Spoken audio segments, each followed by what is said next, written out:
How's everybody doing? So I'm sure by now you have noticed that we've got the new graphic in our background. We are upgrading a little.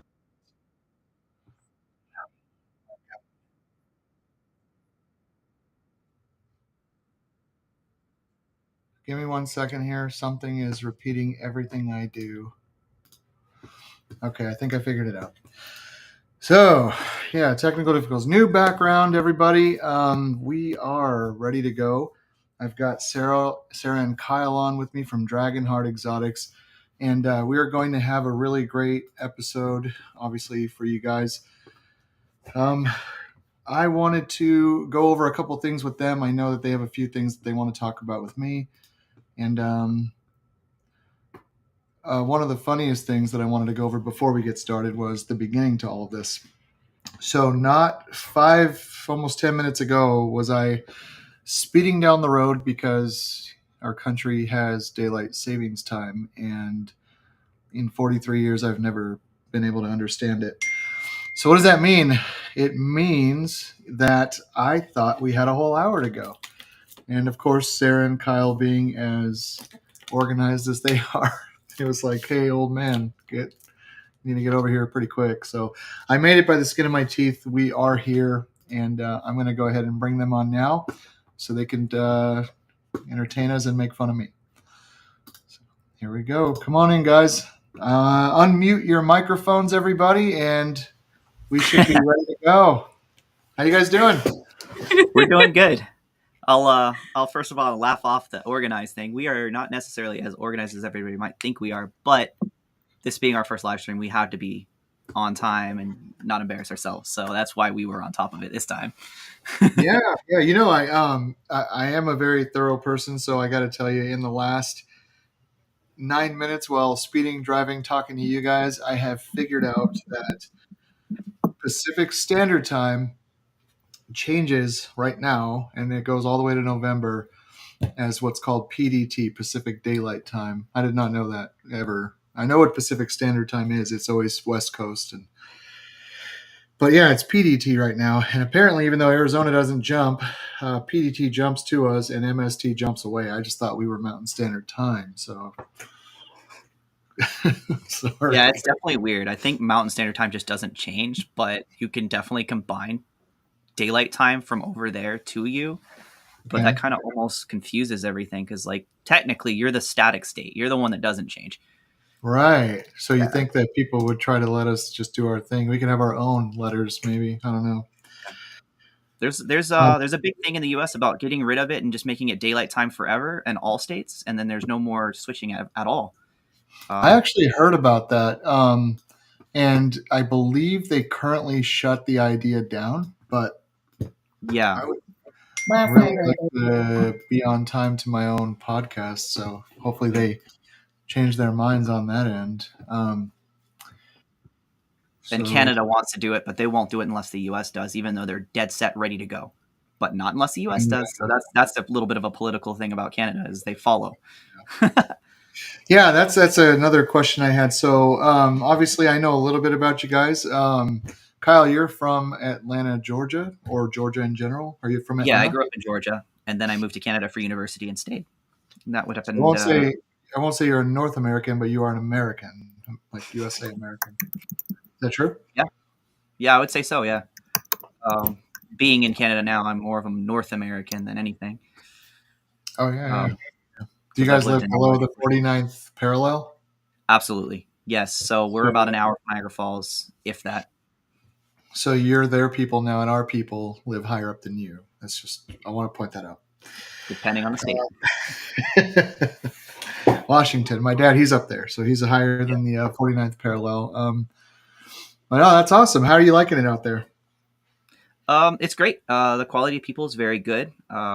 It's kind of a smaller community, being a smaller country, but that's mostly tied to where I went to school. So my experience with, Southern Ontario in Canada was in a small town of Waterloo, Ontario, which I would say about half their population is a university population, Okay. and it's a very techie town too. Like a lot of major brands that we've known over the last 2 decades have been in that area that people might not realize, like RIM and BlackBerry is from that city. The Canadian headquarters for Google is in that city. So it's a really interesting little area. Now, Sarah, are you also temporarily Canadian, or are you full Canadian, and that's why Kyle's there? I'm born and raised in Canada. Are you really? Yeah. That's cool. How's that? What's that like? Um, it's good. I like. It's that's a funny question because it's like, well, this is my life and this is all I've ever known. I don't know how to answer this question. Yeah. I can compare. She cannot.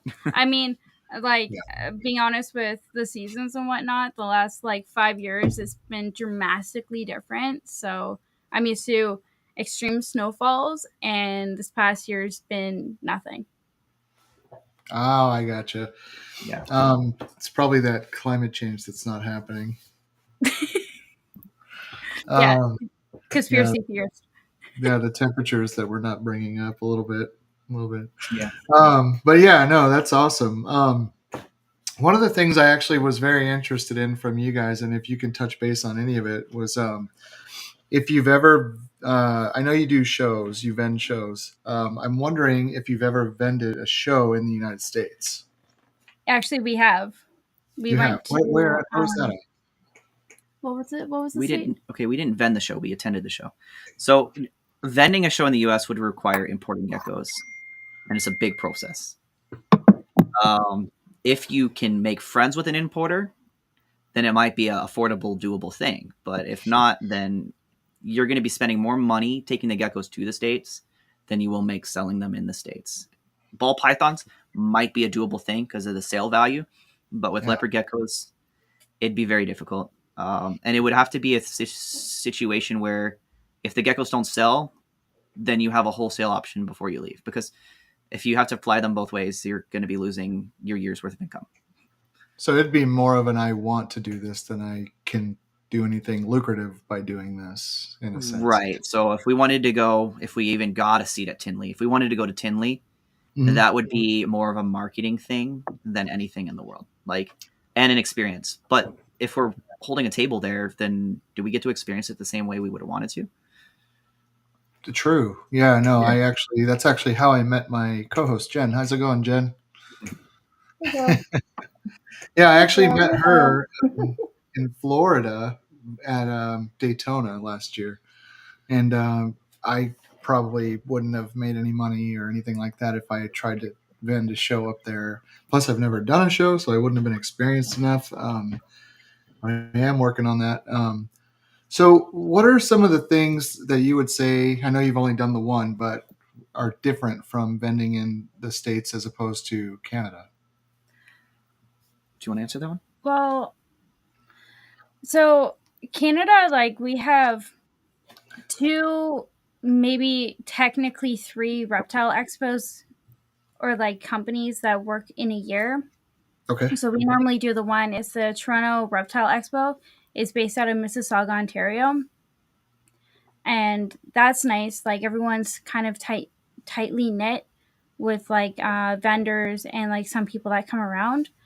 Mhm. But so going to the one in Ottawa. just no out of Ohio. Okay, so the U.S. show we attended, it was in West Virginia, right at the border of Ohio, and we just happened to be in the right place at the right time visiting my dad. He lives in a small town in Ohio, which is to do a name drop. The Golden Gecko, Denise Ray, is about 40 minutes from where my dad lives. So we got a chance to meet her, and she invited us to come see the show. So we did Oh, that. that's really cool. That's really cool. It was in a hotel. It was a very, very small show. So it was very Okay. different from what we're used to, because the show here is organized by the probably the most prominent wholesalers in Canada for the Canadian, um, pet market. Well, I'd Okay. say specialty pet market, because they don't do like mammals, but they do feeders, any invertebrates, and like all the Isopods, plants. all the bugs, and they do have plants as well. But and then of course reptiles. So they organize the big show, the Canadian Reptile Expo. Gotcha. Now you vended with your dad or with Denise? Denise was a handshake, Um, or is that where you were? we kind of helped her out a little bit while we were there. Like our name wasn't actually on the booth, but we did kind of help her a little bit here and there between then. Awesome. And Yeah. it was nice. Like everyone there was super friendly and definitely more interested in potentially buying geckos instead of what we're used to having is everyone that normally comes to the reptile expo that we go to, they like to try to use it as a petting zoo. Oh, Yeah, so our expo is in a place in Toronto that's like so heavily populated, and it's become a well-known show, and it's kind of uncompeted against, right? There's another organizer out there, but they have small shows and they haven't been able to compete, and so it's a little bit of a monopoly in that sense. But okay. because of its location and its frequency, like they have them every like month and a half to 2 months. Um, there's no scarcity of the event. So people will come and they'll come and they'll hang out and not necessarily be there to buy an animal. And it doesn't really hurt us that much, but it's also going to prevent a sellout. Like we're not going to go to the one show a year and sell everything we have because of scarcity of events. So the other event that we went to, one, we got to see the American market, which was kind of cool. So we got to see what the leopard gecko market and the reptile hobby was like in Virginia, West Mhm. Virginia, in that area. And two, we got to see a difference in buying habit out there. Hmm. So it was Awesome. interesting. That's really cool. That's really cool. So I'm it is interesting. It's good to know. I'm sure we have some, obviously, some of those kind of things, down here as well. But you did say you went to a smaller venue, so of course you might not have experienced some of the stuff. But that's really neat that you got so 3 companies in Canada. Not, I think we have. I don't want to sound ignorant, but last I checked, we had 2 major ones that are always competing with one another, and so I am going to be doing my own soon. I don't want to get into too much of what I'm doing because this isn't about me, but I've already been told if you vend with this guy, you can't vend with that guy. So I'm like, at least not for the whole year. So you have to pick one, and that's here in Phoenix. So I haven't branched out of the state yet. Obviously, I want to see what's going on, and then the only reason I looked into it is because I told Seth I would, and I believe he's going to attempt to come to Phoenix, which I think would be phenomenal if I can get him out here. So behind you, Trip too. As far as your locale, like what's feasible for you to travel to? Probably Colorado, California, and Texas. New And that's pretty Mexico, much. yeah. I would. So my family is from LA. I grew up in Pomona, California. So for me, going to that show eventually would be like a dream come true. Okay. Anaheim too, but Pomona is. I rode my bike to high school past that fairground every day. So it'd be really neat to kind of full circle vend there someday soon, which I plan to. I noticed that there are some, well, I would call them Home Depot racks. I'm not sure if you have Home Depot in Canada. That is a Home Depot rack. Is it really? Yeah, Yeah. we have Home Depot in Canada. Do you really? Okay, cool. Yeah. Yep. Is it pronounced differently? Or Nope. No. We same? speak English. I'm gonna tease you for being Canadian. You said process a minute ago, which is fully incorrect, but that's okay. Did I say or did you say? And by the way, Maybe a Kyle, bit, you were the one who said it, and I know you know better, buddy. So, but no, I see the Home Depot racks, and I see some really nice. They look like bio enclosures back there. These are semi-bio. They're semi. Okay. Yeah, we tried bio with these, but like with the low racks, and actually you can see, Sarah, can you move your head to the side a little bit? So you can see how this one's here is about that depth, and the one next to it has a little bit of a higher depth over there on that side. Yes. So that side there can go bio because it has enough depth not to dry out in less than a week. And the one here, it'll dry out so fast that the isopods would die off, so it doesn't really work too well. That being the top row, those are African fat tails. Okay. And we have them higher because heat rises and we have to keep them at a slightly higher temperature. So just trying to be efficient with the temperatures there, letting the leopard gecko temperatures rise up to it and make it a little easier on power for the ones above it. But yeah, they will dry out. It's very difficult to keep up with that unless we were to get like a misting system that would make it possible. And that's something we actually want to look into, especially with the fat tails, because they do need a humid environment being where they're from. Gotcha. We're watering them like every day now. Yep. Yeah. Misting systems in air conditioning, we put those up sometimes for outdoor items. The only thing that I could ever advise you on is spend money when you buy those, because if it were to break, that would not go over well. So, break in the sense that it remains on. Buy a good one. Right. Okay. If they have anything that you can register, hey, I bought this. If anything fails, what I am misting, I would like covered. I would definitely add that, because looks like we got quite a bit going on back there. So that's actually one of the things that I was hoping that we could talk about today, is pushing for a more enriched enclosure setup. It looks like you guys have something like that going on. Would you care to share any of that with us? Right. So yeah, of course. We've got 3 processes right now. We've got our top process here. These are our primary higher level breeders, and these are Exoterras, and they're running Arcadia UV lights that you can see there, and deep heat projection with an Arcadia deep heat projector, which if you do research, you have to control that with a dimming thermostat controller. It will not work. They'll blow out the bulbs if it's not dimming.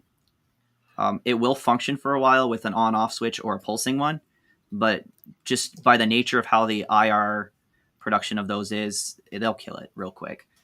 So that's basically what we learned. We deep dived into the technology, what would work, and this is all a newer technology. We did our research and decided to go with that. A lot of people that have been in the hobby for longer already have stuff that works. For us, it's either we buy the good technology or we buy what was true that is old school, and then eventually want to upgrade later. So we had, being newer and only 4 or 5 years into the keeping in, then only 3 years into breeding, we had the opportunity to get into this now. And there's new technology coming out today we're very excited about, and we'll get into that when we talk about our second enclosure setups, because these are basically our largest ones. And then we also have PVC that's off to the side over here where we can't see at the moment.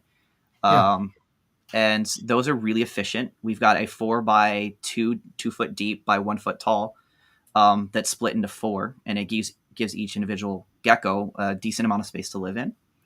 And it only requires 1 bottom heat source to heat an entire setup for 4 instead of having individual ones for every enclosure. Unfortunately, with that, the downside, we can't use that deep heat projection that we are using behind us. So we have to do, heat tape. And we went and did some research and find the highest quality one that would last. And it's just a matter when it comes to heat tape of making sure you go through and look at what you're getting, because some of it will dry out and basically once it's dried out, then it doesn't work the way. And then other ones use materials that don't have the properties that would dry out from the heat. And with the heat tape like that, what is your brand? Would you say for you? Do you have it off the top of your head? The brand has its own name, but it's made by Vivarium Electronics, and I can't remember the sub name for it. Ultratherm. Sarah knows. Okay. So it is basically, instead of just being a heat tape that is unrolled and whatnot, it is you can choose your size and your depth. So like right now we're using one that's 4 foot long by we started with 1 foot wide, but we found that covered up too much space of what we're using, so we did it by 6 inches. Okay. And that gives a good heat zone. And it is laminated in a really high material, thickish, like kind of like let's say a 32nd inch plastic. Yeah. So it's put together in a way that has a lot more durability than what you would normally find in just a standard roll of heat tape. Gotcha. And you say it doesn't come in rolls. It actually, does it come differently, like flat in a box, or how do you? Flat. It can be bought in rolls. The brand does have rolls, but for these ones, it's because they're set up in a certain size. Like you could get one that's 6 by 6 inches, and then it has like a connector that has a plastic piece on it instead of just a connector with tape. Because I'm sure you've seen some heat tape with just tape. Yeah. So it's a little more protected with a plastic cover over that connection piece to keep it from pulling or snagging. I have some like that. Kind of think I'm staring at some on my bedroom floor over here because I different types. What's that? Yeah. No, yeah. I was saying the same thing. And then, go ahead. Okay, I would say, and then the other thing what we're trying to figure out with this is like, with the heating, we know that it's not a possibility unless we put a huge gap between each level, which is just gonna waste a little space. But UV technology is getting into the LED side of things. And actually 3 days ago, I found that there was an announcement video done by another podcast that talked to the head of Exoterra Canada on his podcast right there about a new project called Terra Sky. I sent you a link for that if you want to show it. Yeah, I'll take a look at that. Yeah. Terra Sky. And the cool thing about this is it's not just an LED UV product. It's an LED UV product that you can adjust the power of. So when you buy the light, basically, effectively what the guy's saying is it's at full power, it could produce enough UVB to work for a bearded dragon, right? But because it has a controllability and you can dim those UVB and UVA receptors down individually. So UVA, UVB can individually be controlled separately. And then they also have regular lumen lights as well for like plants and stuff. So it's all in one. And all of them can be in 3 ways adjusted to what you need it for. But basically, I have the ability now, if I was to buy this product when it comes out in the next couple of months and put it inside of my my PVC enclosure here, get a UV reader. And they talk about this too. You make sure you have a reader so that you know how much output it's putting, and you can test it to make sure you're not burning or underproducing for your animal. But I can have it in there now, and that's something that was never an option with these PVC enclosures, is to have a UV option that wasn't too close to the animal and going to burn the animal. So I'm excited about that. And like what we're trying to do is we're trying to give the best is coming out to give us that ability to do so. So I'm excited about that. Obviously, these products will show their worth in time as they come out into the market. I'm sure more people will pick it up and do reviews on it too. But they're really exciting to have that. Just for my own writings, what's the name of the podcast that you were referencing? I'd like to go watch it later. So Daffy's Reptiles. Awesome. He's a Canadian YouTuber as well. And he does some really interesting stuff, has some, like you're doing, like almost like a roundtable type thing where he interviews other people, especially like Canadian breeders and whatnot. That's awesome. I'll take a look at it because I actually would like to see a little bit more in depth about these lights, what you're talking about here. Is this the website you sent me? Yes. Yes, and that was a direct link to that product. So Terra Sky, Exoterra, good branding right there to have the word Terra in it. Yeah, it actually looks like a really good bulb. Look at that. Yeah, And it's so I actually like think that side mount bulb that you're seeing on the right hand side there, those are Yeah. already available, and they're meant to fit into the compact, top enclosures that fit on top of Exoterras. Those are not controllable. Okay. So those would work for something where if you can get it set to a height that makes sense for that animal and move it away from the mesh, if it's an animal that likes to climb on the mesh, make sure not get too close to it. I gotcha. But it's that strip light that you see there, the long one with the remote in it. That's the one that's coming out that's going to change the game. Yeah, I'm going to actually, one of the things I want to do is share this link to, because you are bringing it up to the folks in the comments. Okay. That's awesome. So, question, as a team, you guys are a team breeding system, or how do you identify, or how do you present yourselves as a team? We work together as a team. The brand and the idea for breeding was Sarah's. She wanted to do this her whole life, or at least since she was in high school. A lot of people, before I was around and before we met, a lot of people like in her family and I guess previous relationships told her it would be a waste of time and it was a stupid idea. And it was funny because she brought it so timidly to me because that's all she's ever heard. And I kind of looked at her, I'm like, why aren't you doing it? Because she had the animals. She just never thought that she could breed it because everybody told her she couldn't. Like not that she's not allowed, but that it's a bad idea and that she couldn't. Yeah, I would say that no one's going to get filthy rich doing this, but I don't think that's the goal or should be. I'm not in charge of the goal. I'm just saying it's definitely something you ought to do if you want to do it, and then obviously pushing to go through the experience and be able to share to others. Someday we could all be giving information to people who do better at this than us. That would be kind of awesome, in my opinion. So what, if I could, Sarah, what kind of enrichment would you say that you bring to your guys' partnership or team? And then we'll have you also say what Kyle brings. That way we can see if he agrees with you. What do you say? so with me, and like obviously the main focus is the animals. Like we owe it to the animals to give them the best possible life possible. And it's pretty much like I always just think about the animals. If I was in their situation, I wouldn't want to be kept in the lowest standard of like care. I want to be something cared for with the highest amount of respect. Give the best food, give the best supplements. And I just want to be able to show that to others and be able to show them like it can be done even on a small scale. Yeah. Now you said small scale.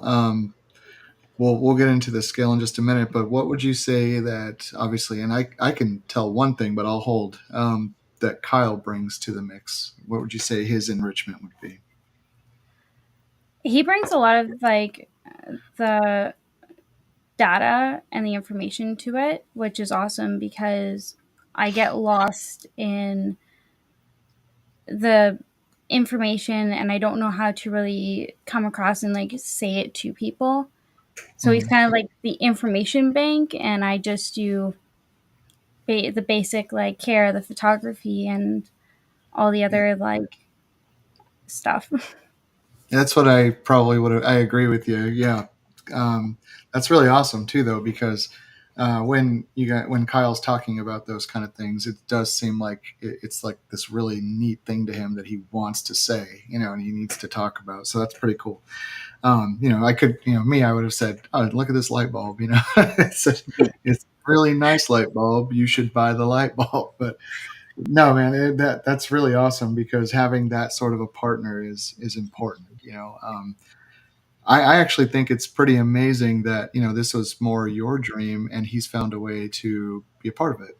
And would you say, Kyle, that it's yours as well now, or? Absolutely. So yeah, this all like my first reptile expo, right? She got me to go. I was like, everything was like big eyes, like, oh my goodness, this is crazy. I've had animals as a kid. I've had exotic pets as a kid. I don't think my dad held us back from anything. We've had chinchillas, ferrets. We've had a ball python back when ball pythons weren't like 100 morphs. Chinese water dragon, which you don't even hear about in the market anymore. We had Like I've had all these things. Sorry. You guys had the ball python, huh? Well, it was just a normal ball python, right? Like, but Yeah. like this was back in like 2001. Like the market wasn't what it is now. There weren't a ton of morphs, and I had never heard of a morph until at least 2008 or 10. Yeah. But the market was different, and my life was different then too. But I've always liked animals. I've always liked reptiles. I've never been technically scared. I mean, I'm always cautious around snakes in the wild in Georgia because 70% of the snakes down there are venomous, right? Especially the larger ones. Yeah, like you've got Jen just chose to live there willingly. Like I didn't choose. My husband's job brought us here. Yeah. So, we'll see what the future holds. Yeah, copperheads are the one you got to worry about. You won't see them until it's too late, and they don't rattle. Well, I'm from Florida, so yeah, they have alligators where she's from, so she and puddles and born and raised. Yeah. I saw a video in Florida where there was a small puddle in the road and there was a whole alligator in that puddle. And it didn't look like it would go above my shoe. I don't know how. I don't know why people would live there. Yeah, here that happens.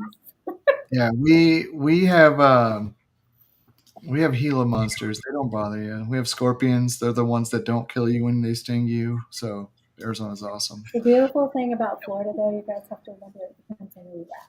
You could be in one part of Florida and it's like you're in a whole different place. So it's not the same.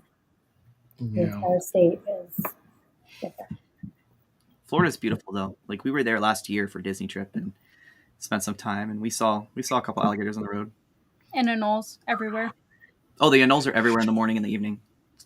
Yeah. They're fast. Yeah, it's just I don't know, something about living in a place where you're on your way to work, you walk to work, but you're also herping at the same time. You can get to work and have 3 species of animals in your pockets, and two of them bit you, right? And you're just like, all right. Depending on where you're at, Joe, you can walk right out your front door and do that. No, you can go anywhere. No. All right. So enrichment of enclosures. I'm a rack keeper. Obviously, I do have some stuff in mind that's a little extra, and I had some. Obviously, I have my influences out there. I really like the way that David over at Bubba's Living Emporium keeps his stuff, and I don't do everything I can to mimic what he's doing, but he had a tub that I looked at, and I just was like, that's the tub for me. So I started looking into it. He told me what size it was. And I ended up doing everything I could to work with a rack breeder, sea serpents, to build me one with that tub. And he's a really great guy. He actually helped me out quite a bit. And I've been getting those racks now for years from him. But the enrichment that people bring to this, even in a rack system, I think is pretty neat. I like to go a little above and beyond in mine, so I kind of am curious to you how you guys go above and beyond to fill your enclosures. And I'll give you an example of mine. I don't have anything that doesn't have something rock-like that it can rub up against, and as a result, I might have one animal every year that needs my help shedding. Maybe not even one, but yeah. I think that's kind of a neat thing. And I do it in the form of a platform that they can hang out on if they want to, in a sense. They don't just have to use it for shedding. So, but that's me. You guys have obviously a lot going on behind you. What sort of things would you say for the enrichment of your enclosures that you like to give to your geckos? Yeah. Well, I'll start the answer. She's going to have an answer too. We actually have racks as well. can't do babies without them. And you know what? The racks have more than enough room for a baby. And what we try to avoid is having an adult living in there for too long. So if there is an adult, we try to make sure that we either get another enclosure or we upgrade to add another PVC to the stack, because the PVCs are the ideal space saving option over these. And as the technology comes in where we can actually put UV in them, we're going to be much more comfortable with it. So you brought up Bubba's. Actually, Bubba gave us the idea when he came out with his printed hide to do something like that. So we actually have our own that I designed 3D printed hides. Our original design is very similar to what he came out with. And then I did some things to make it my own. And then what I did on top of that is we're using Vivarium electronics racks. So I've designed mine to specifically drop in and fit those perfectly. Oh, that's cool. Yeah. So it's a custom to your own racks that you already had. Right. So if you want to go grab one of the small ones with a hide in it, we'll use it as an example. Doesn't matter which. So we're going to kind of show the small one. All right. And if you can grab a medium one too, that would be good. And this came with its own little things we had to solve. So, when you usually see a hide, you usually see a door in the middle of it. Like their little pass under. Well, for ours, I had to put it on the corner. Because when I thought of making one like this, I would have had to have 2 designs to fit the 2 different sizes. So this is the smallest one, the skinny long one for like hatchlings. And this will fit in there this way. Oh, nice. Right in there. There's no gecko in here. She took it out for a moment. And then if I move into the medium sized one, then I can turn it this way and fit it into the back. And it'll fit in there still. So that's just a standard hide.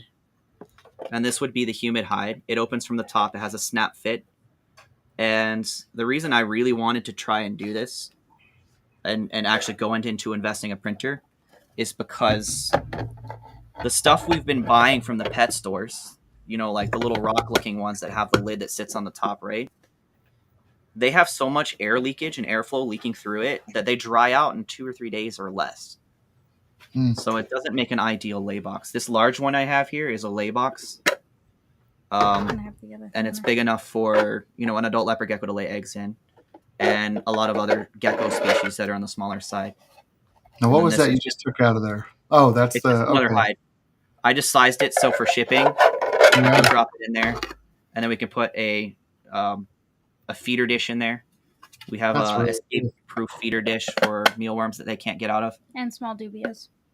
And so the whole purpose of the snap fit was to have it fit as a snap to hold in that moisture, and the only place for the moisture to escape is the little hole in the top where they would climb in and out of. So it gives that option for us to water that and leave it for up to almost a week without having to even consider if it's going to dry out or not, depending on where we place it in the enclosure. If it's sitting on top of the heat tape, then it's going to dry out. But just me trying to do everything I can to, one, give better enrichment with different hives that fit perfectly in there and use the space as best as possible, because there's only so much space in a rack drawer that you can work with, and to provide, proper humidity without using a Ziploc container that you cut a hole in and has a sharp edge that can cut your animal. Which for anybody that's using that, it's still a good option. It's just, you get something to consider you might want to improve on in the future if you ever to come across a gecko that does cut itself. Yeah, one of the things I used to use those as well, and if I ever have to, I'll cut a hole in one real quick. But I actually will grab a lighter, which is funny that it's very difficult for me to find a lighter because I don't smoke. But smokers joke all the time about how they can't ever find a lighter. Well, one time I thought it would be hilarious because we're not smokers in my house. I bought 20 lighters and I stuck them in every drawer in the house. Some of them had 3 lighters in it. And the next time I needed a lighter, I couldn't find one anywhere. So it was the funniest thing. And I was like, all right, smokers, you guys are on one. But no, that's actually really awesome. I like your dry hide, how it fits in the other one. I was for a second there thinking you were doing something that had to do with eggs, but no, it was a good correction, because And no, the corner door is really neat because it can fit the both ways and long ways and sideways. It's really cool. Yeah. Now, how what kind of a process is it to learn how to to design 3D stuff? What program did you go into with that? So for like a beginner, if they just wanted to do a click and drag, make a design, there's a website program called Tinkercad, and it comes with like little classes and stuff on how to use it. But it's to the point that it's almost like you can click a shape, drag it on there, pull it up to the height you want, make the hole to the whatever you want, and kind of make a shape. And then you can also type in increments and sizes you wanted if you wanted to do it. It's actually a program run by the AutoCAD product itself. So that's the second side of it, is if you want to get the more higher end software, you can move from that to this. So when I started, I used Tinkercad, and until I got to things where I wanted to have more control, I didn't have to upgrade into the more full size program. Which would be Blender. Yeah. But there's different programs for different uses. Blender is a program you can do 3D modeling for video games and stuff in, but it's really good for organic shapes. So with Blender, you could make an organic model that looks like a stone, an animal, or a rock, much easier than if you were to try to use like an AutoCAD, which is a program designed for doing like CNC or 3D printing work. And you're going to be typing in, numerical numbers and shapes and stuff like that. And you're trying to, with that one, achieve, very, very tight tolerance increments and stuff for machining or whatever it happens to be. It just so happens that program software works really well for stuff like this as well. When normally it's meant for things like engine design and large, CNC product designs and stuff on the metal end of things. It's a learning process that takes dedication, though. Yeah, my daughter was doing an engineering class in school, and they were doing a lot of 3D printing. I'd have to ask her what program she was using, but it sounds like something along the lines. Yeah, we also use those for like some people have seen the leopard gecko figures that I make in hand paint. So I use Blender for that to get basic shapes, and then I just mold whatever it is to what I want. So like 3D printers? Yeah. Sorry.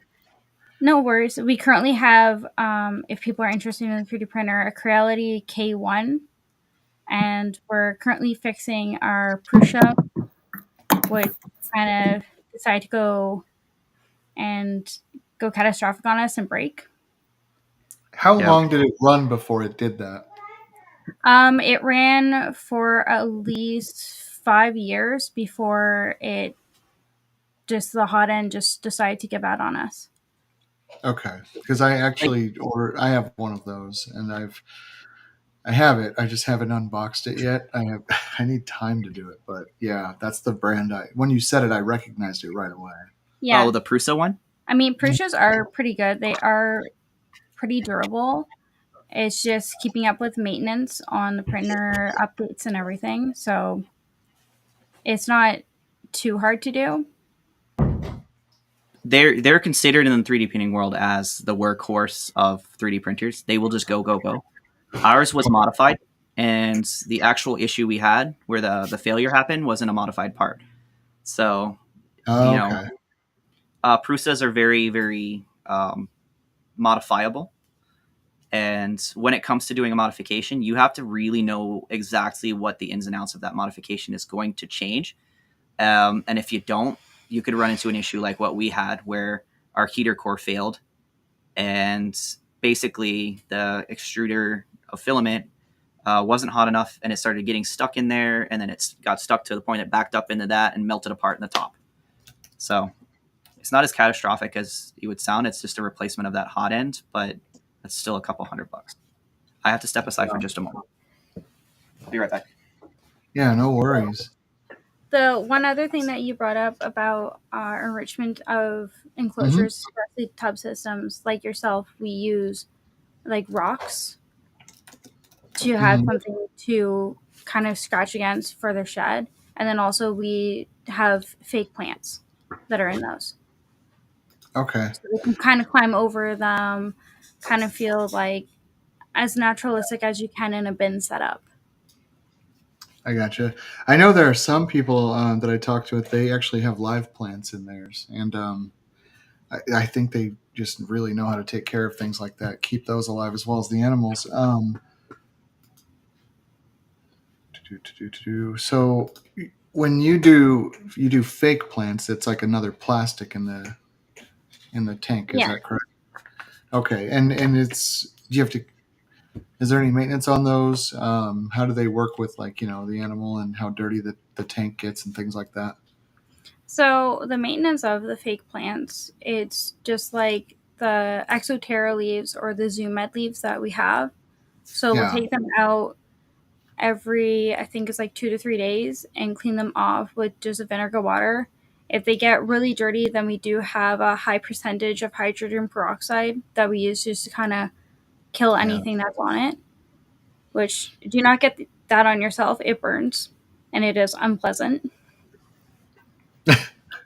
I was gonna say, did you? I ordered that stuff and then I stored it, and I was using it, but I put the lid on. I don't know if I wasn't supposed to put it as tight as I was, and it exploded while I wasn't there.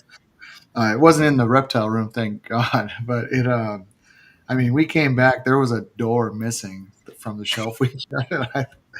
And a lot of people will panic about, oh my God, look what happened. Not me. I was laughing so hard. I was like, did I really just leave a bomb here for whoever walked by? But Yeah. yeah, it's another reason why they tell you to keep chemicals down low, right? Not up high. But That yeah, and with hydrogen peroxide, always punching a hole in the top releases the pressure. okay, yeah, because it does just sit there and build in the like the high density peroxide. One of the other things I use, which you don't have to puncture a hole, is chlorhexidine. You guys heard of that? Yeah. Yeah, you don't have to dilute it, but you can. And honestly, it works like for me, it works really well. Peroxide's more of an I want everything dead. Like I'm going to take this whole rack down. We're not going to maintenance it. Chlorhexidine is a maintenance chemical for me. Yeah. But like the peroxide is, I want everything dead. And then there's the stuff that peroxide won't kill, which it kills most things. But I'll have to do a thing like a short video. I have a buddy named Joe Yingling, and he's in Ohio. He has the name escapes me, but there's a product that he does where he'll tape off and mask off an entire room, and then he'll bomb that room with his racks, plastics, everything in it, and anything alive while that stuff is airborne will die. It doesn't matter what it is or how big or small it is, it all dies. And then as soon as it settles, it's completely harmless. You could lick it off your finger if you accidentally touched it, but and the name of it escapes me. But I should do a little video about it because I mean he every now and then he's one of those husbandry dudes that goes above and beyond, and so he does not like any sort of worms or parasites, or he doesn't mess around with things like that. So for him, sanitary environments are what makes sense, and he's one of the people I know that go above and beyond with it. And I'll have to get the name of that product though because it's I've never used it. I don't think I'm qualified, but I would almost want to go when he does it next and just be there just to kind of watch it and help him set up. Mhm. Now enrichment enclosures, obviously, there's a little bit to do with the upkeep on them, and I know that it's going to be a lot more into it than racks. So what is your experience with your timelines? The difference between when you clean your rack as opposed to all of that stuff behind you there.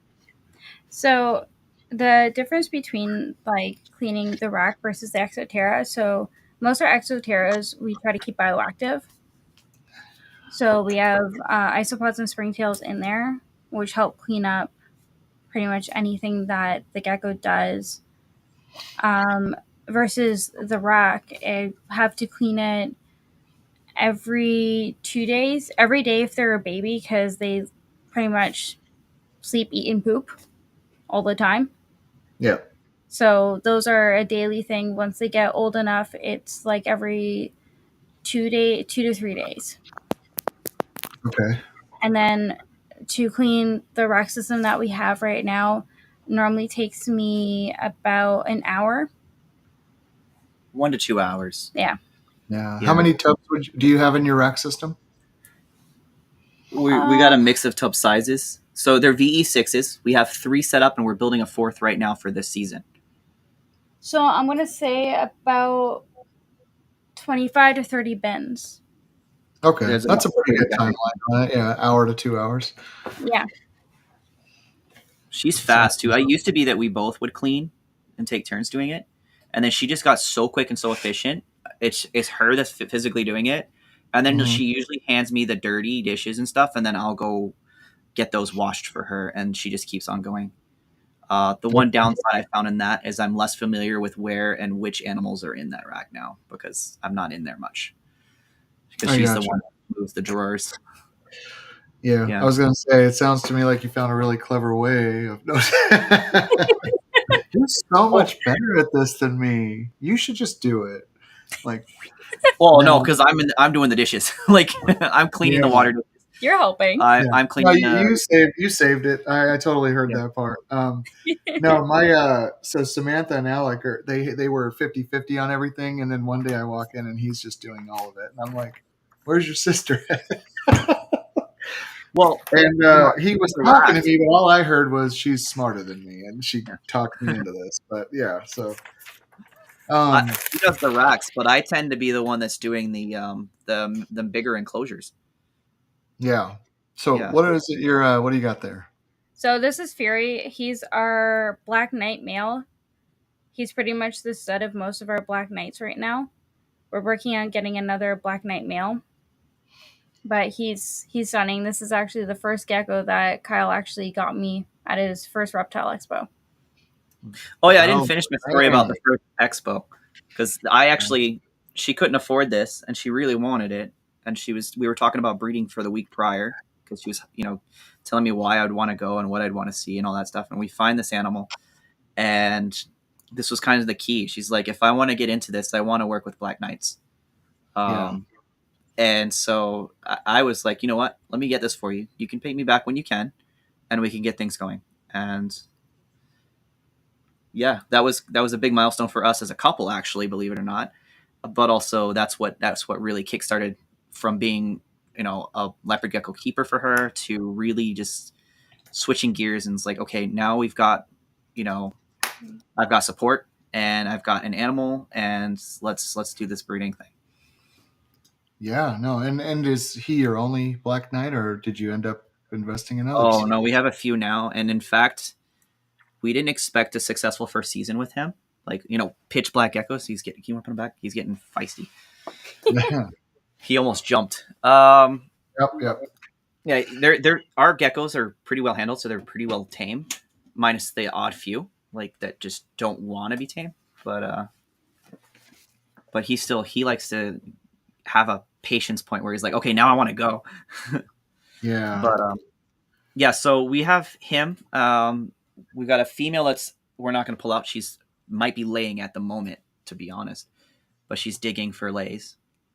We have a Mandarin Black Knight that we got from Extreme Exotics, which is one of the best Black Knight breeders in North America, definitely in Canada.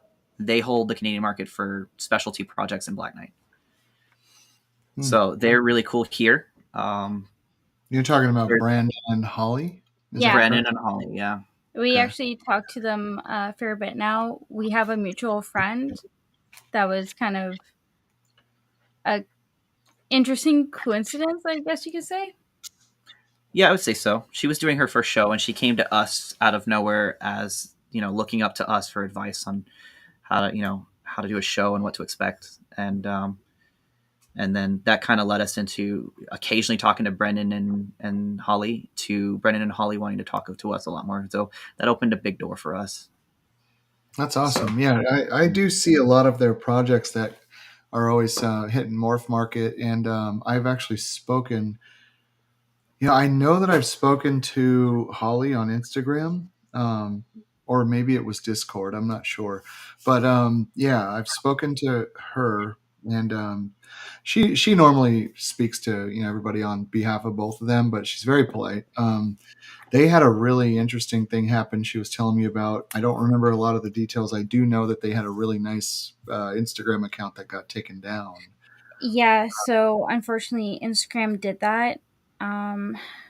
As far as we know, it was something to do with the terms and service, and whatever Instagram could pull on them, they did. Really? So Yeah. what we learned from that, Instagram does not allow and promote the sale of animals, live animals. Right. So anybody that is successful on Instagram has to be very careful about wording. And that's why you see people with like their crested gecko Instagrams, they're using this term very openly. But when they have an animal available, Ready to fly, anything but for sale. and right? they'll put an airplane on it too. Yeah, so they're using emojis and other code words or keywords to say, hey, this animal's ready to sell. So just terms of service between Facebook and whatnot is like Facebook Marketplace doesn't allow live animal sales, and they're owned by the same company as Instagram. There's ways around it as long as you word and advertise it, but Marketplace in Canada especially, you just don't see leopard geckos or cats or dogs available.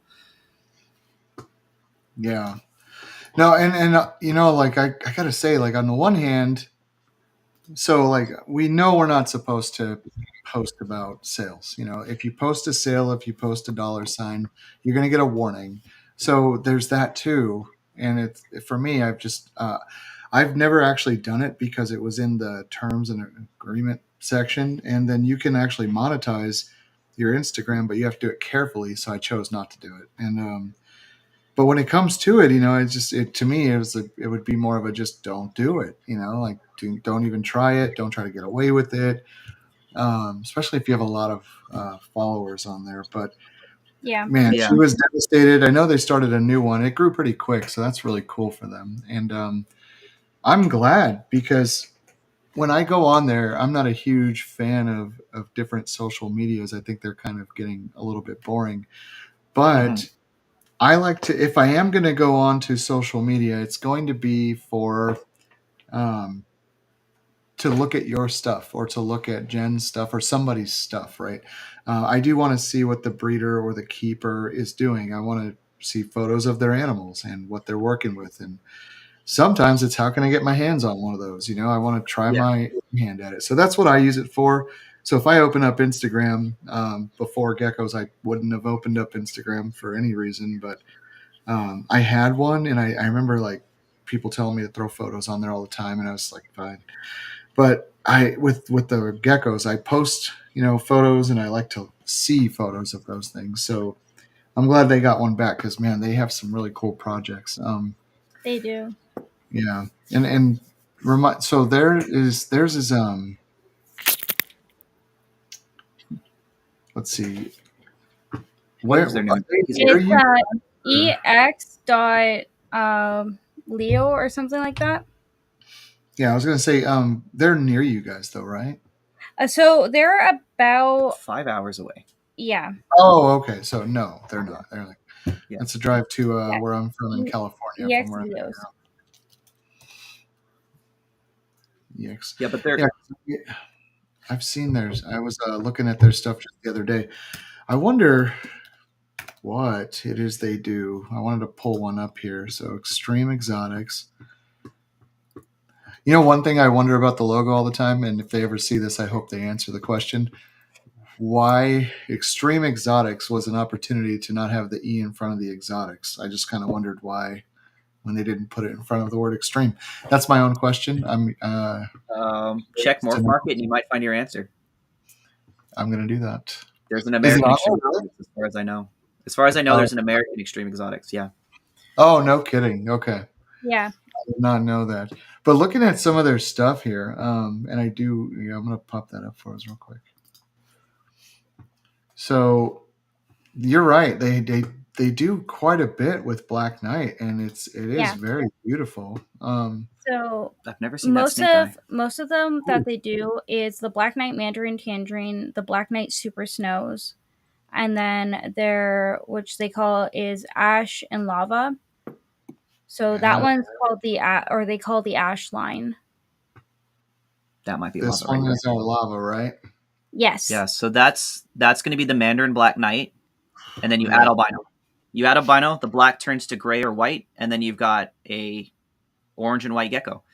And it's, from what I've seen with other morphs and stuff, it's just a different way to get that look from, aside from going the white and yellow route. Yeah. I actually I have to talk with them later on about a bone I'm going to pick with them. This little guy right here, I don't know if you can see where my cursor's at. Yeah. That's him.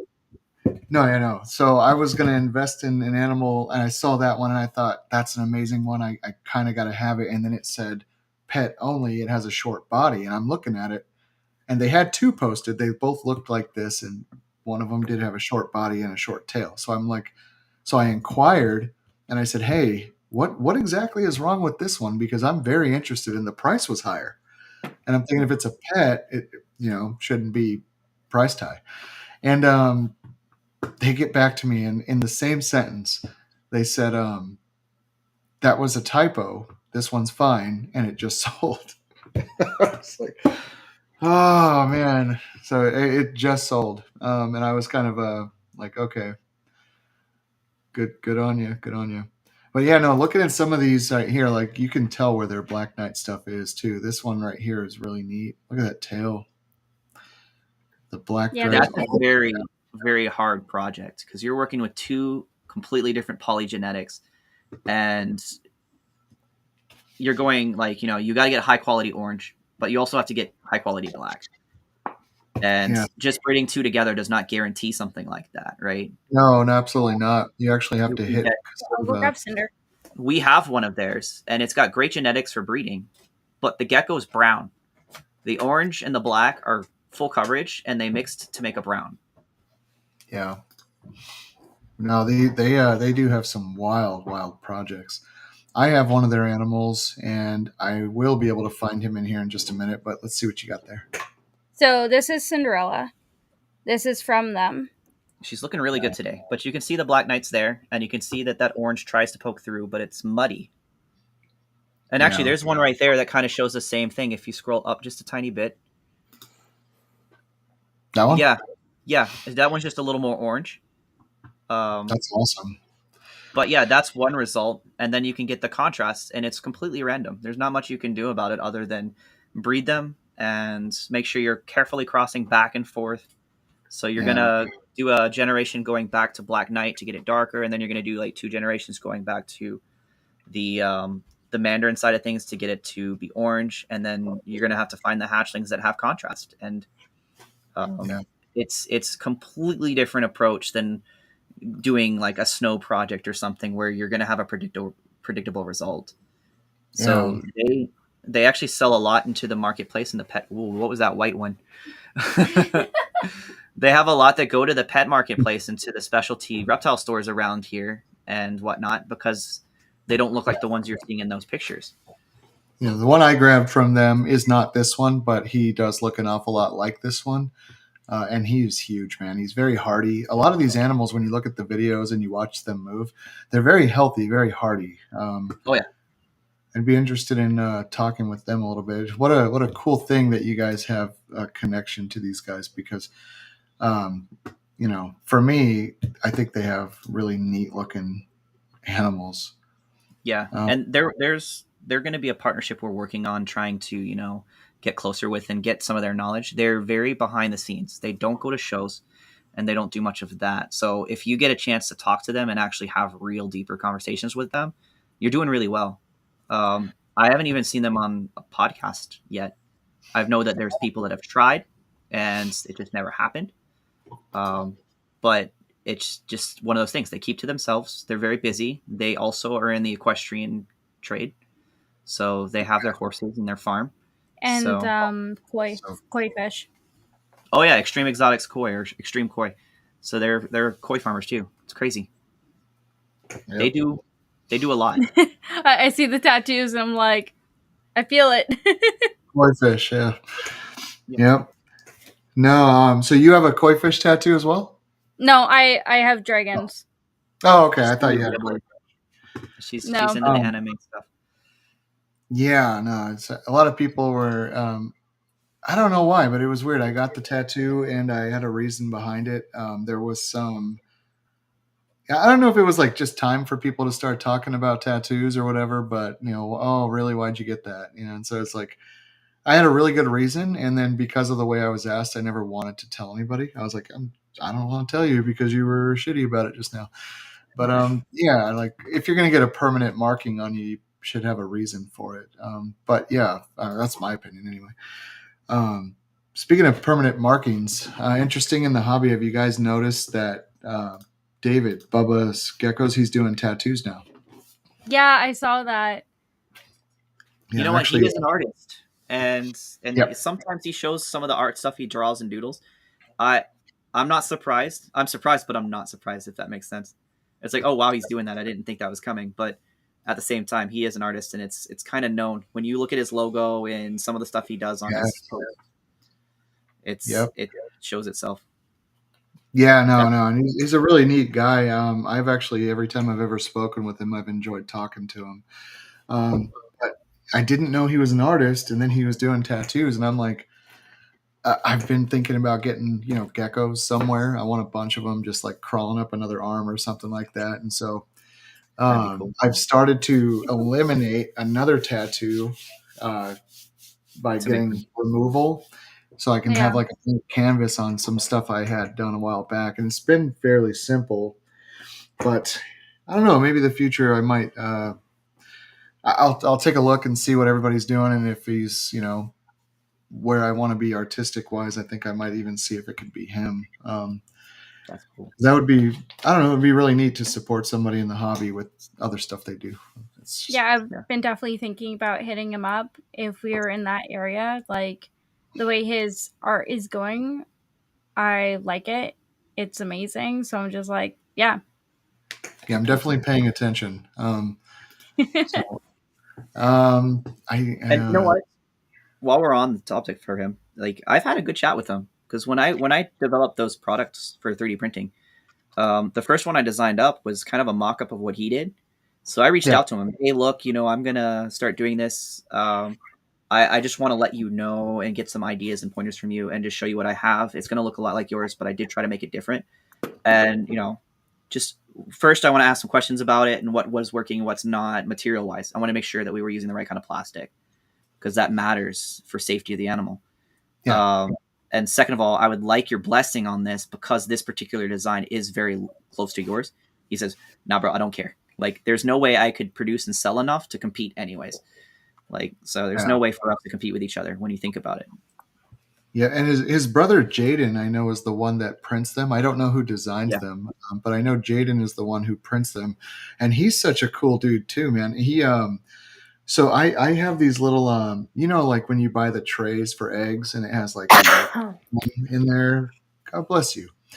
It has like a bunch of them there. So I'll get a sharp knife and cut those little egg pieces out. And I think somehow it got back to him that I was doing that. So he created me a little file and said, just print a bunch, and you could instead of having to sit there and play with a knife, and cut plastic, because I have thousands of those things cut out. So I have the little file, and I thought that was super cool of him just to want to grab one, because since you follow our Instagram, you see all the time that we use our little egg trays.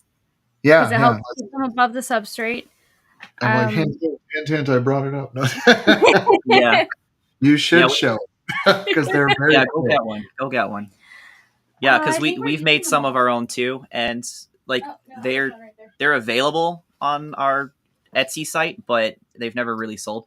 It's kind of a thing that if you have them on hand and someone wants one, here, take it for $1 type thing, but it's not the most marketable. It's like that. It's about yay high, and it has like vents in the bottom, so you have airflow underneath. The eggs sit above the substrate instead of touching it, because we found that some of them tend to mold when it's on the substrate.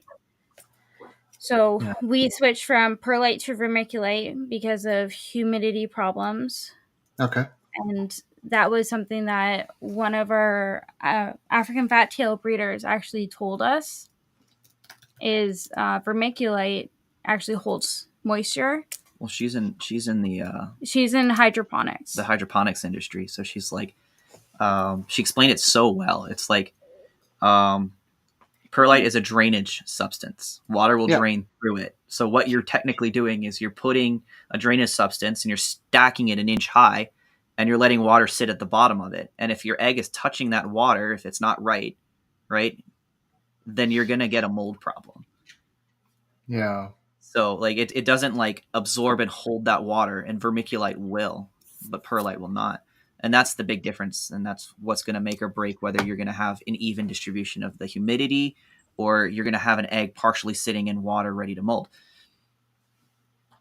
Yeah. That's accurate. That's actually why, because I use perlite. That's why I use those little egg trays to keep the ground underneath it not wet at all times. But it is definitely a drainage substance. And I know Jen uses vermiculite, and I do. I bury my eggs in them. I don't use any little fancy stuff, nothing. I just put the eggs in them, and everybody does good. Yeah. And I know yours works like really well, and I've seen some, like, it looks really cool when they hatch too. It's all nice and flat. But so you do those by the 4s. You must keep them in obviously a bigger container in that case. So we do 4, 2, and 12. Yeah, so we've got the 4s. I don't use these anymore. We're using actually, we just watched an egg pulling, but we're using those little like screw separating containers, like the tool container things.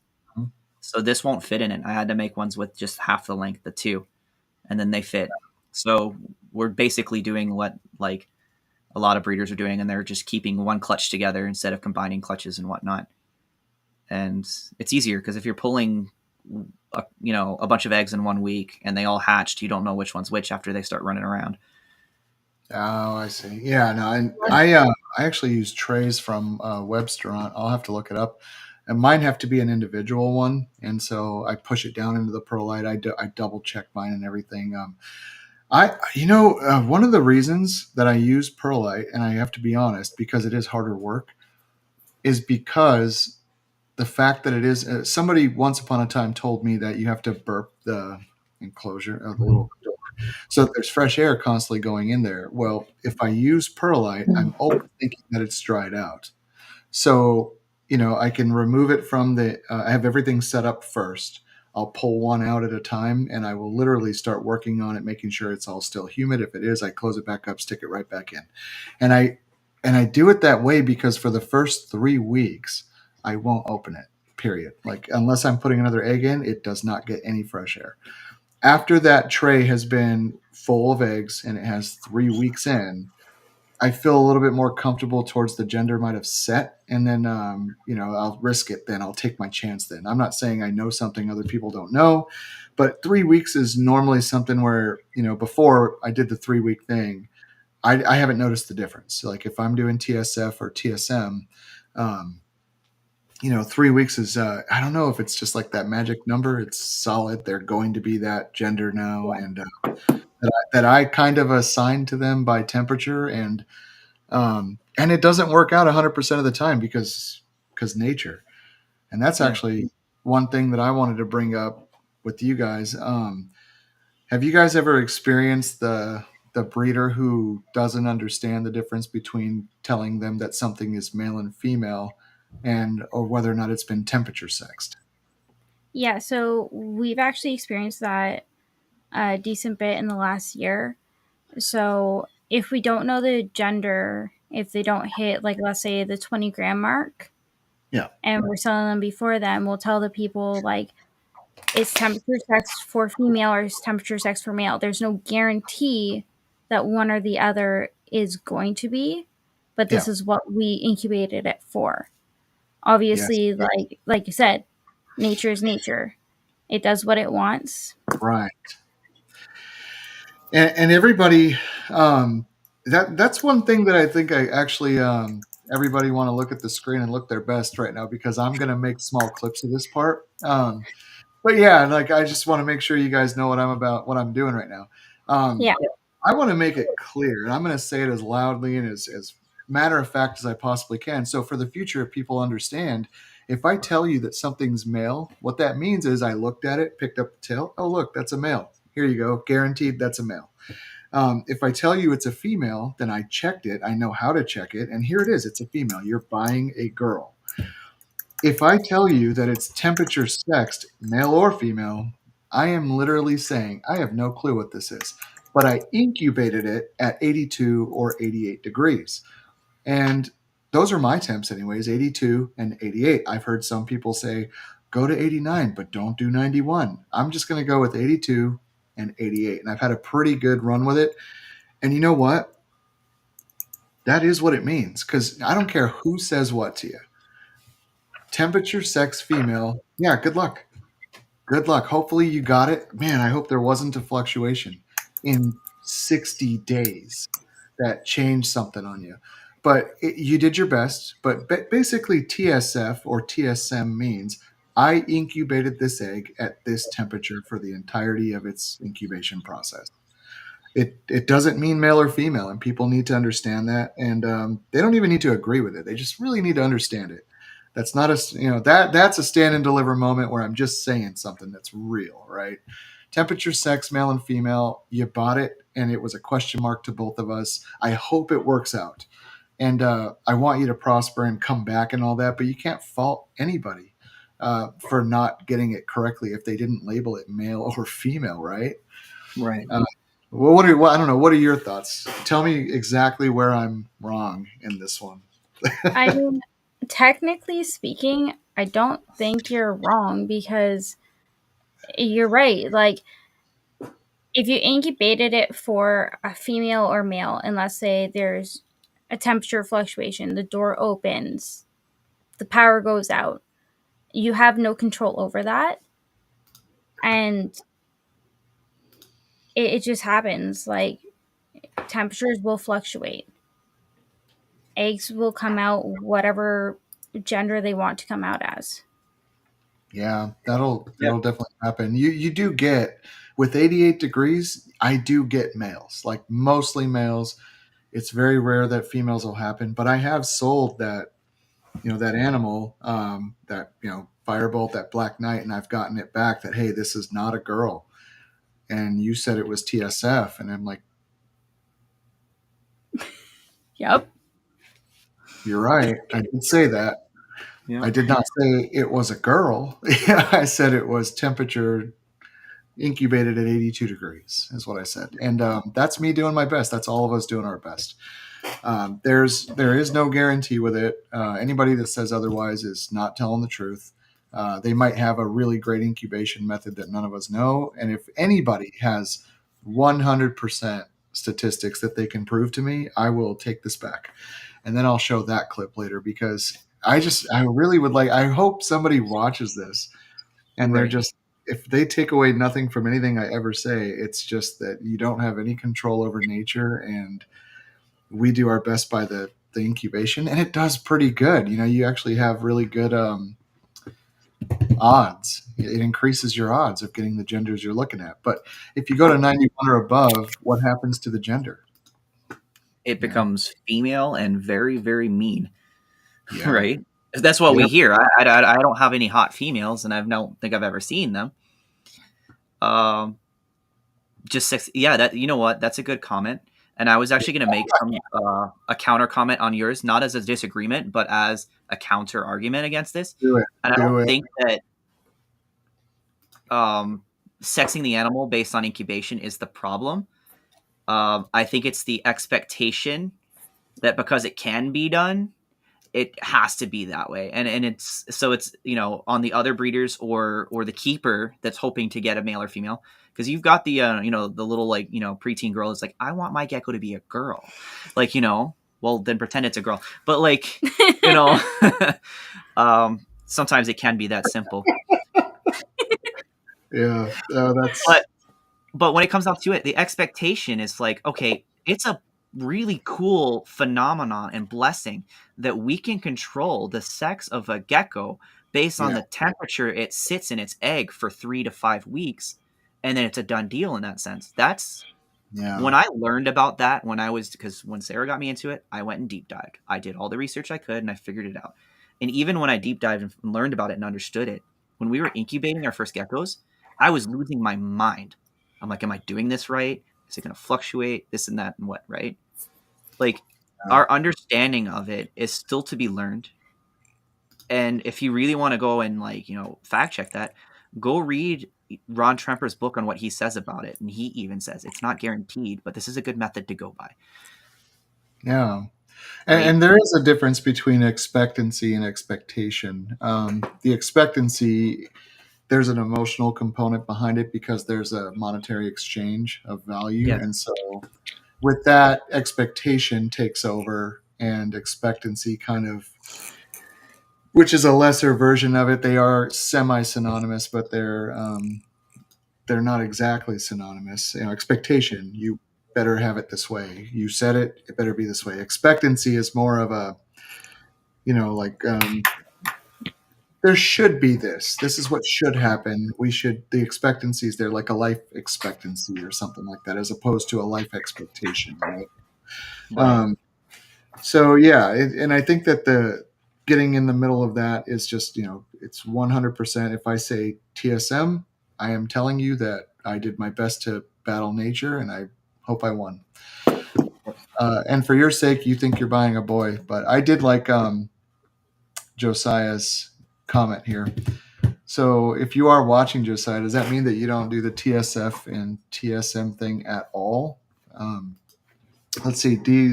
Derek, he says incubate like you, Joe, 82, 88, or 89. Yeah, no, that's those are the exact same things. He also says that he got 100% last year, but he only bred 6 animals, so that's 100% true. Now it's on live podcast. I told the truth about Derek, and he is lying. I know you got at least one wrong, man. Come on, tell the truth. He uses a Vivarium 300. It's a 2-prong, and it's a pulse. Okay. So you used the Vivarium electronic. It's exactly what I used, and I wasn't 100% last year. There are certain things you can do with your incubator, too, that I was actually talking to Seth about. If you're not designing an incubator, some of the things you can do to keep the temperature throughout the entire box is put bottles of water in there. Just make sure they're nice and sealed up. That they you fill up the empty spaces, and that actually holds the temp. And so when you open that door and you shut it, you're not filling so much space with the outdoor ambient air. Let's see. Josiah's answered my question. He says, I do, but the animal is going to be what it's going to be. So once it's old enough to sex, I don't really care what the incubation sex was to be or supposed to be. That's true. Your buyers might, and a few of mine have. And so now, everybody's heard me say what I've said, and it's 100% true. Sarah guaranteed it. So if you are upset with what I just said, please get a hold of Dragonheart Exotics in Canada and let them know they are the official Geckoverse complaint department about TSF and TSM. Hey, I don't want 100 messages, please. I'm fine with that. We just got to talk about, salary. Okay. Yeah, that checks out. Let's see. Derek says pulse, proportional, small incubators, full water bottles. Nice. Had no major outages last year. Didn't you have like 7 tornadoes, Derek? This year, maybe iffy. I swear, last year, every time I called him, like there was something flying over his house. Glass door incubator versus cooler incubator all the way. Yeah, no, I have glass door incubators. That's really cool. Derek had some stuff. I know he did. I don't know if that was 2 years ago. I have known him for a while. So sorry to tell your business there, Derek, but yeah, no. So blowback on that. I personally would tell anybody, if somebody is like, hey, I really thought I was buying a male, I think you owe me money. No, you don't. I'd shut that down. I don't want to have bad customer service. So I guess maybe this is where you shouldn't listen to me. But for me, I didn't call it a male. And if I did, I would very quickly take the animal back, swap it out, give you your money back, whatever. Just like on Morph Market, everybody has a no refund policy. I don't. I like animals. Give it back. I don't need to keep your money. So Right. I'll ship the money right back, but you will be shipping the animal to me. That's the only difference. And if I see that the animal had the problem you said, I will actually give you the shipping money back. But I would want to verify it first. But as for taking the animal back, I love these animals. You know what I mean? I'll take it back right away and give you your money back. You just changed the name like I did, Joe. What's that? You sent me Chloe, and Chloe is now Chance. Yeah, that's right. That one on He you. ended up being a Chance. Yeah, he ended up being a male. Remember when you figured that out and you didn't yell at me? I didn't yell at you because you That's said how you do it, guys. sex female. It's So like, hey, we did you thought know this maybe a one's a male? female.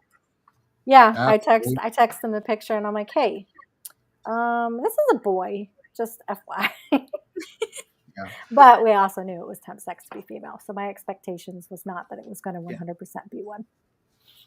So it happened. Speaking So of Chloe Echo, became Chance. yeah, Derek says Echo is still Echo. He's actually talking about, I made a video on Instagram over a year ago of a small black knight that I had been hand feeding for 7 months. Oh, And I saw that. never got above 4 grams. It refused to grow.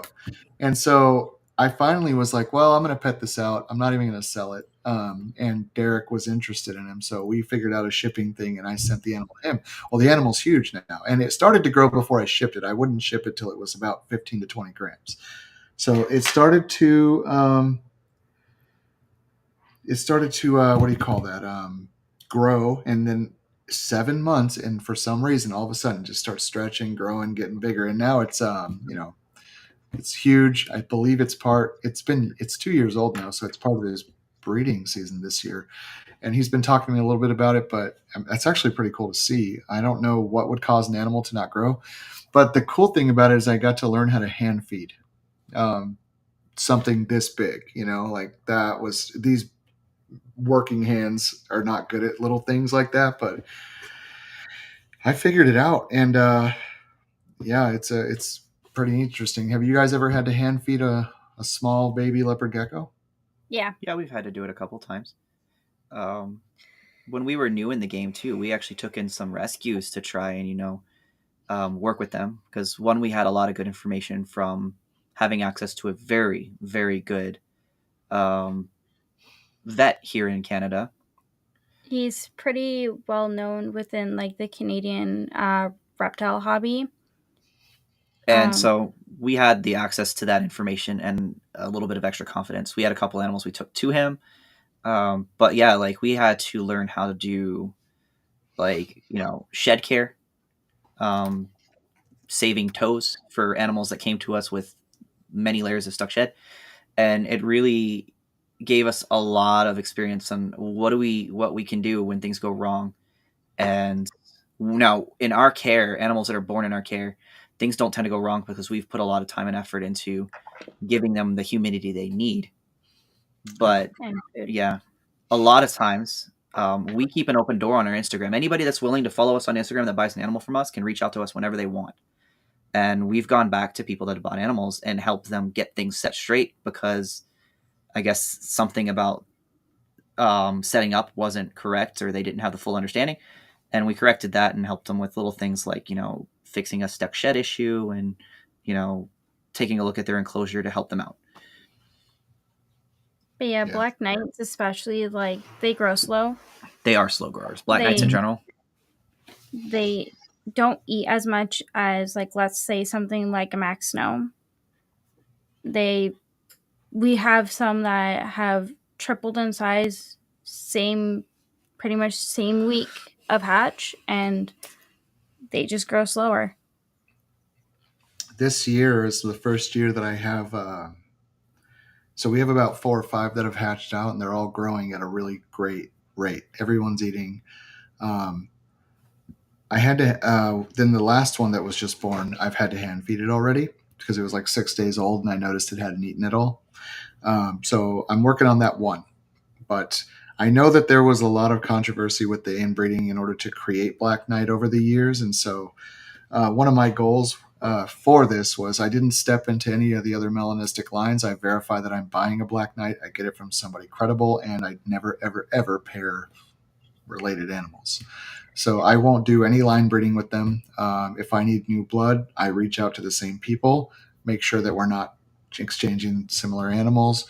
I will either buy or trade, and I'm just working on creating not related hardy animals. And this year, everything I'm producing except for one so far looks amazing. And when it comes to it, I've never done any sort of line breeding, inbreeding of any kind.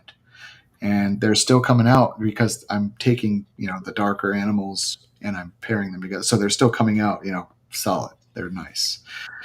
But they're not inbred. And one of my guys is huge. He's meaty. He's hardy. He looks just like a lot of the ones you saw on Holly and Brandon's Instagram, which, man, those animals look really cool.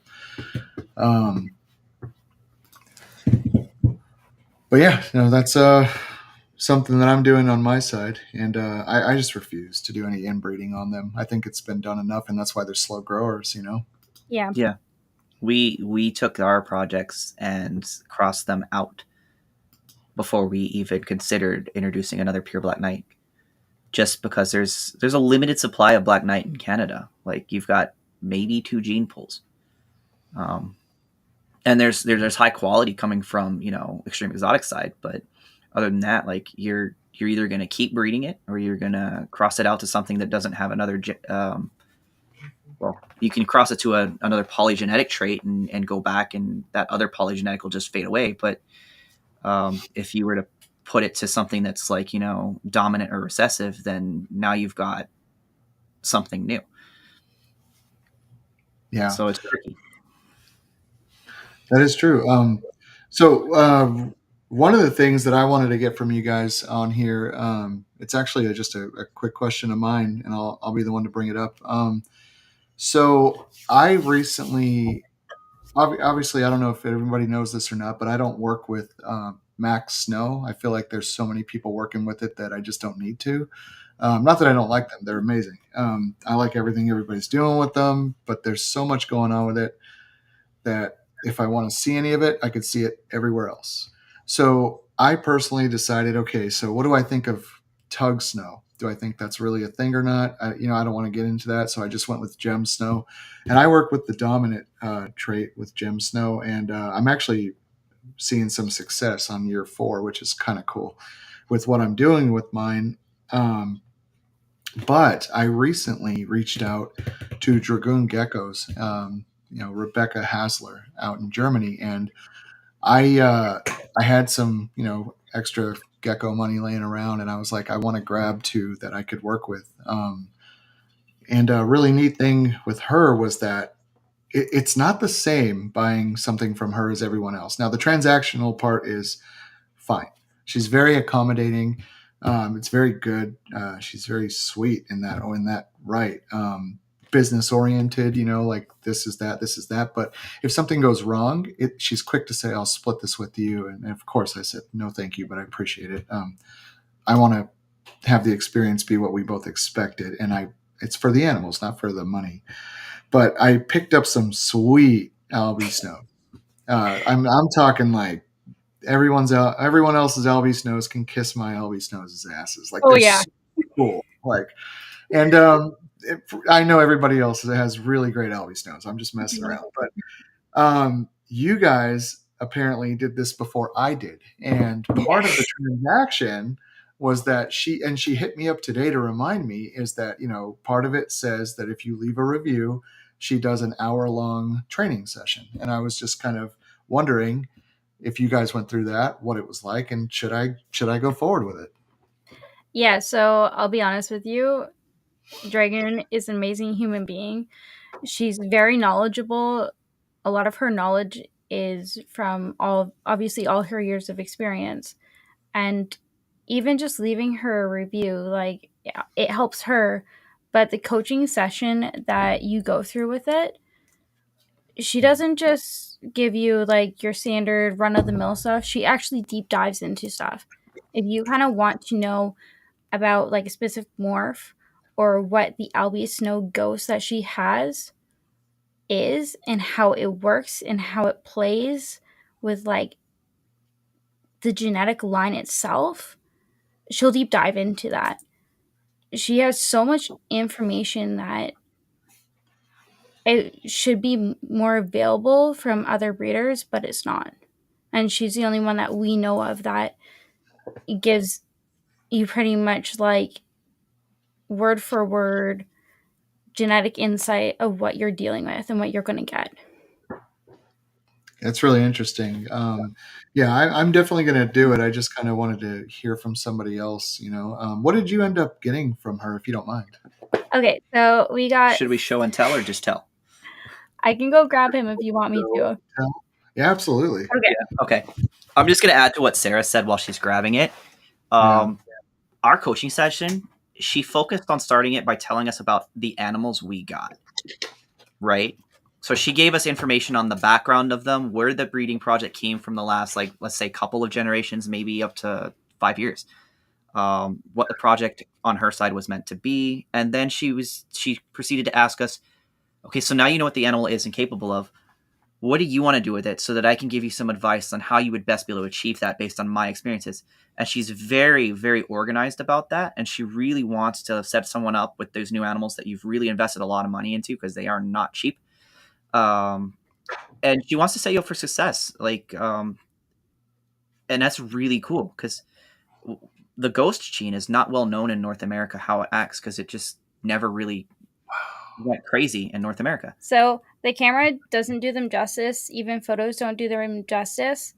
They're a lot whiter in person. Mm-hmm. And they're extremely beautiful. So this is our breeder male. He's the Albie Snow Ghost. He has the lavender line in him, which is one of the lines that she works with. So he's one of them. What we've actually noticed about this genetic is their eye color is a little more blue. Yes, so all the animals we got from her have a bluer tint to their eyes than anything we've seen in leopard geckos. So I'm see if I can get close. That's cool. And you might notice that in your animals too, when that you have. But I'll bring it up to her and ask her if she knows anything about it. That's awesome. Yeah, we've actually brought it up to her because when we got them, we told her oh, the gecko's eyes are a lot bluer than what we have out here in Canada. And they're definitely it. And as you can see, he's extremely handleable. She does an amazing job with that as well. That when you get them, they're handled. They're not flighty. They're not skittish. That's another thing too that I'm interested in asking her about. She has said before that she believes that temperament can be bred into the animals almost like its own morph in a sense, or its own, and her animals, if they're aggressive in any way, she doesn't breed them. And so is that something you're experiencing with yours? Mine are brand new, so I haven't had much time with them. But. So they're not aggressive at all. They are extremely, I would say they're really intelligent, and they're very docile. Like, I can just pick this guy up, no problem. He'll try to come out of the PVC enclosure since they're a drop-down door. He'll come out onto our hand and whatnot. They're very social. So, would you say docile lethargic, or docile just they're calm? Or... Docile and they're calm. They're confident. Okay. I would say I'd say at least half our collection will walk right up onto our hand without us having to do too much prodding or anything, because they're so used to it at this point that they're just like, okay, yeah, I'll come out. That's going to be a motivation involved with that too. Yeah, that has to be a difference too with enclosure versus rack. I'm not the expert on that though, but my animals, they don't come up to my hand because they're in a rack system, but they definitely don't run away from my hand. And if I'm holding them, and I always set my hand down in the bin and I wait. I don't rush them off my hand or anything, because I don't want them to ever have the idea that they have to run from me, or they're getting thrown out. I would never. Yeah. Oh, yes. Or ever get dropped, from several inches or anything like that. Let's see. We got Derek. He says, I'm curious to know to how that works with breeding them, in a sense, too, if they are bred to be more laid back versus more dominant male breeding. I am too, man. Because if anybody's ever owned a bandit, you know what I'm talking about. They're very aggressive, and not all of them, but the majority of them definitely are. Because we've actually bred him to the 2 girls. He's patient with them. He doesn't rush in and try to just straight go for it. He'll test the female, and he'll see what she's wanting to do and whatnot.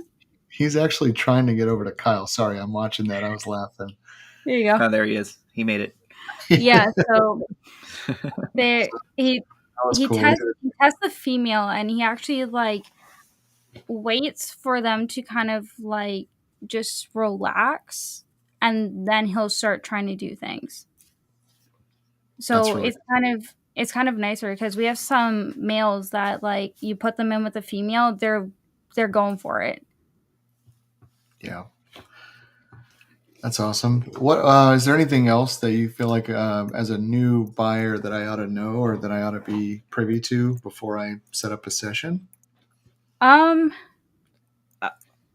think I gave you a good expectation of what you're expecting there. You did. Yeah, no, I know now that I'm gonna do it for sure. Yeah. Because I've always respected her and the way she handles things. For me, character goes a long way. If you're full of drama and full of just bullshit always coming out of your mouth, I really just don't listen. Yeah. I might have full respect for you, but I'm not interested. But if you're professional and you know how to carry yourself the right way and you get into the right things and don't get into the wrong things, and I noticed that about her. She's a part of the hobby, but she's not a part of the spots that every one of us kind of hates to find ourselves in. And I like that. I like how, she carries her business. It's something to look up to in a sense. That's just my opinion. Yeah, she does stay out of a lot of drama, which is awesome. And even if you just talk to her, she does genetic coaching, not even just for her geckos, but for just leopard geckos in general. And you have to pay for it and whatnot, but that paid session is definitely worth it. We went. I found her a while before seeing her on a couple different live streams, and I've always been interested in having the Albie Snow Ghost because to me they're just amazing. I love it, and as far as Kyle and I know, we're the only ones within Canada that actually have it. As far as we know. As far as we know. But Rebecca's just I can't speak. She's amazing. There's not as many words as I want to be able to describe how she does things and how she's like you said, extremely professional. She's an awesome person. Yeah, no, I'm excited to work with her. She brought it up this morning. First thing I read, because obviously they're on a different timeline. So I woke up this morning to a message that was like, "Hey, don't forget, I owe you one." And so I was like, "That's cool." Yeah. If I don't reach out, she doesn't owe me anything. But she's like, "No, you did business with me, and this is how I do it. And so I want to get this going. Let me know if you want to get it done." And I'm gonna schedule with her. It'll be interesting to see what she's got. Yeah, definitely take notes. Yeah, I know I will. I actually was going to ask her too. I don't know if she will or not, but I bring her on here because you don't have to go live to do this and you can record, which would be neat for me to be able to reference the training if she's okay with it. So I don't know if she will. Otherwise, I'll just pen and paper it. But yeah. But I appreciate you guys answering that for me. We are coming up on a 2-hour mark, and so what I wanted to do is thank both of you for agreeing to come on here and hang out with us and allowing us to feature Dragonheart exotics. If we were to obviously be able to, I'd like to give you a minute to plug whatever you want to have people follow and what you'd like to have them see when they look you up. Obviously, there's the Instagram, but take it from there. So yeah, we have the Instagram, and then we have our Etsy shop, which I have pinned on our Instagram. So it's just called Dragonheart Creations. It's just a little Etsy store. All of our 3D printed products are on there. Some that we didn't show today, like I have a tower for crested geckos, so they have something to climb on. And then we're designing a good couple other things for it. And then obviously our Instagram, we try to feature as many geckos as we have. Right now, obviously, our focus is the Albie Snow because I'm just obsessed with it. Yeah. I just followed you on Etsy. I didn't know you had one. So yeah, so Etsy is definitely something that's a good tool for us. It helps like shipping costs and whatnot. They all calculate it for any shop that's on there. There we go. So we have that, and then we don't normally do like TikTok or anything. It's just normally those two. We have a Facebook account as well that's linked to the Instagram. So whatever I post there normally shoots over to the other one as well. I gotcha. Well, that's awesome, guys. Thank you. I just went on to the Etsy because obviously that's where I have an Etsy because that's where other people are selling their stuff as well. And so I just followed your store. Actually, I'm going to go through it in a minute. I did the same because I use Etsy a lot. So yeah, it's like you said the fancy magic word, right? Yeah. I mean, so we got Ghetto Exotics. Man, you are the third or fourth person to ask me. I even had to ask Jen. Did I tell people I was going to make a deworming video? I thought you did. You announced it. All right. So to answer that real fast, guys, this week I'll get it done. Listen, it's actually I have everything ready, and I've got all the material, the calculations, everything. My co-host is never available, so it's just kind of her fault. Do me a favor, hit her up and ask her when we're doing the video because there we go. We are definitely doing the video. So, and to my defense, my co-host is 3 hours behind me and wants to do everything when I should be sleeping. That checks out.